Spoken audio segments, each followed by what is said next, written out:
Bonjour à tous, ravi de vous retrouver pour une nouvelle saison pleine d'actualités en Savoie-Mont-Blanc. Voici les titres que nous allons développer en ce lundi 4 septembre. La fin des vacances a bel et bien sonné ce matin pour près de 155 000 élèves au Savoyard.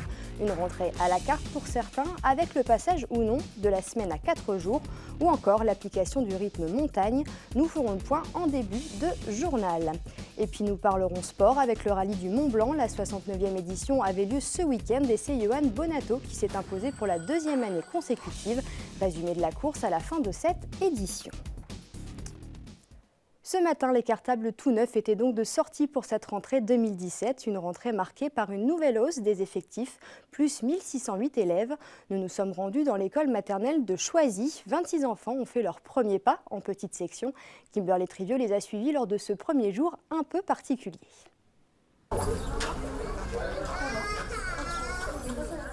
Première rentrée des classes pour ces nouveaux écoliers. Si les enfants sont encore en pleine découverte de ce nouvel univers, les parents, eux, craignent les larmes de leurs enfants lorsque l'heure de partir va sonner.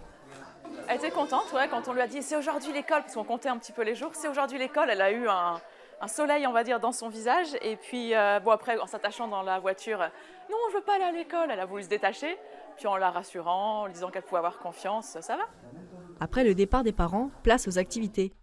Pâte à modeler, jeux de construction ou encore lecture, une rentrée tout en douceur. La première semaine est placée sous le signe de la découverte de ce nouvel environnement.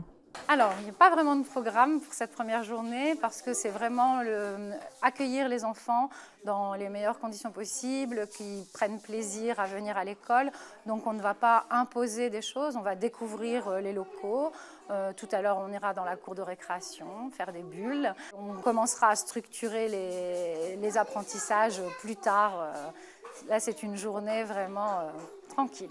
Alors, qui est-ce qui a un doudou? Comment il s'appelle ton doudou? Pour les impatients, il ne reste plus que 6 semaines avant les prochaines vacances, qui auront lieu le 21 octobre. On vient de le voir, bon nombre d'élèves ont repris le chemin de l'école ce matin, mais pour d'autres, cela fait une semaine que les choses sérieuses ont débuté. Une rentrée prématurée pour la bonne cause. Ces élèves font partie du rythme montagne. 6 communes en Haute-Savoie sont concernées. La Frasse, Combloux, Megève, Demi-Quartier, Valorcine, Chamonix, Brison et enfin Pras-sur-Arly. C'est là-bas qu'Olivia Boisson s'est rendue ce matin. Cela fait maintenant une semaine que l'école est redevenue une routine pour ces élèves de primaire. La raison ? Ils suivent le rythme montagne, instauré il y a maintenant 4 ans. Ce dispositif consiste tout simplement à reprendre l'école une semaine plus tôt pour libérer donc 10 mercredis l'hiver afin de pratiquer certaines activités ou alors tout simplement se reposer, passer du temps en famille. Et en même temps, on garde également une journée allégée puisque nous travaillons que 5h15 par jour.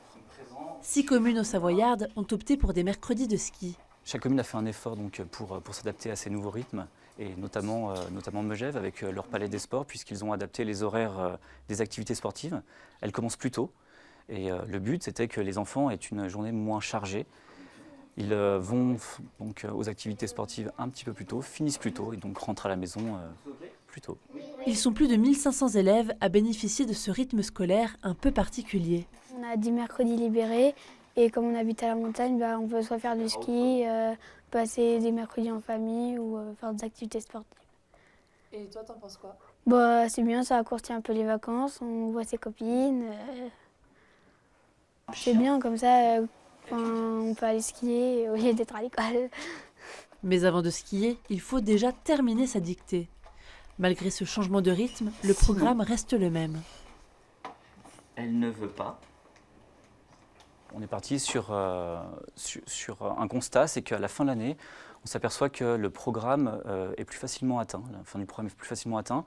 Donc on a l'impression de travailler en classe de manière un peu plus efficace avec cette matinée supplémentaire. Dès l'année prochaine, direction le collège pour une partie de ses élèves. Reste à savoir s'ils conserveront ce rythme montagne. Dans l'actualité, c'est aussi le Lyon-Turin. Vous le savez, le président de la République a décidé de mettre le chantier en pause. 11 grands élus font front commun et adressent une lettre à la ministre des Transports afin qu'elle revienne sur cette décision. Un front commun donc de Chamonix jusqu'à la Maurienne en passant par les présidents des 2 départements. Un dossier qui n'a pas fini de faire parler de lui. On ouvre une page sport pour terminer ce journal et on commence avec le 69e rallye du Mont Blanc. Malgré une météo capricieuse, cette édition a tenu toutes ses promesses avec du très grand spectacle. Et c'est le favori Johan Bonato qui s'est imposé au terme de 2 jours plutôt maîtrisés. Sébastien Germain était sur place. Année après année, le rallye Mont-Blanc-Morzine ne cesse de gagner ses lettres de noblesse, au point de faire aujourd'hui partie des dates clés du championnat de France des rallyes. C'est un rallye alpin, donc les routes sont typées. C'est vrai qu'on a une très forte clientèle locale concernant ce rallye. C'est le 69e, donc on l'a tous connu depuis qu'on est petit.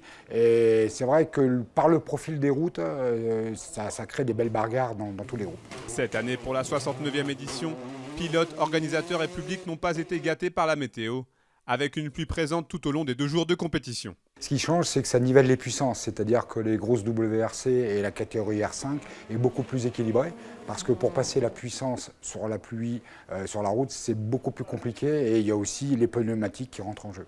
S'il n'y avait qu'un mot à dire, ça serait bien. Le problème, c'est qu'il n'y a pas qu'un mot à dire, parce que c'est soit il pleut, soit il fait soleil, soit il fait sec, soit ça bruine, soit il y a du brouillard.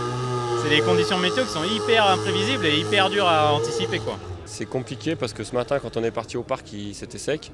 Donc on ne savait pas trop quoi mettre.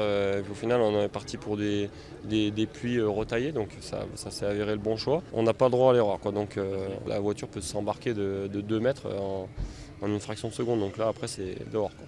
Et dans ces conditions climatiques parfois dantesques, c'est l'actuel leader du championnat de France qui s'en est le mieux tiré. Après une journée de vendredi quelque peu compliquée, Johan Bonato et Benjamin Boulou ont rectifié le tir ce samedi en remportant 10 spéciales sur 12 pour gagner pour la 2e année consécutive l'épreuve au Savoyard. Après une belle remontée, Lionel Beau complète le podium. Une très belle performance pour l'industriel, accompagné de sa fille Lucie en voiture. Quentin Giordano, lui, termine 3e. Mais le rallye Mont-Blanc-Morzine, c'est aussi de belles histoires, comme celle de l'équipage Benjamin Perrin-Grégory Deloche, qui termine 27e au classement. La faute à une double crevaison samedi matin. C'est sûr qu'un tel rallye aussi important et aussi sympathique pour nous, c'est grâce à beaucoup de sponsors qui nous suivent toute l'année. Et sans eux, on sait qu'on ne pourrait pas être à ce début de rallye et on ne pourrait pas être là avec une aussi belle auto. Tous les regards sont désormais tournés vers 2018 et une 70e édition haute en couleur qui devrait réserver quelques surprises. Vous avez pu le suivre ce week-end sur notre antenne. L'Ultra Trail du Mont Blanc a vu s'imposer le Français François Daen devant le grandissime favori, l'Espagnol Kilian Jornet. Il remporte cette course en 19h01, un record. Il s'offre par la même occasion une 3e victoire sur cette course mythique, égalant le record d'un certain Kilian Jornet. Je vous propose de les écouter à l'issue de la course.